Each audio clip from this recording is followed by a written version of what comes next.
purchaq bilan go'sht qo'rilgan qo'rimining tayyorlash usuli. Endi buningda birinchi bosqichda biz mushu zanjivil bilan go'shtni suvga silib qaynatamiz.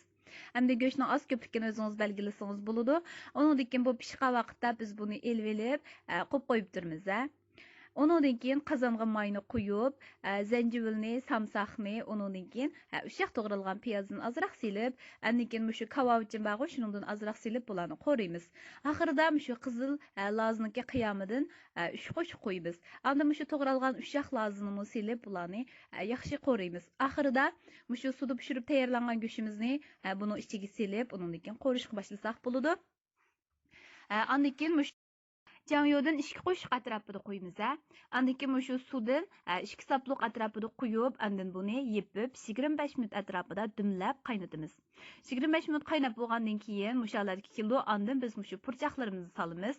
Purchaqlarimizni silib aralashtirib etgandan keyin yana tovoqni yepib 12 minut atrofida qaynatamiz.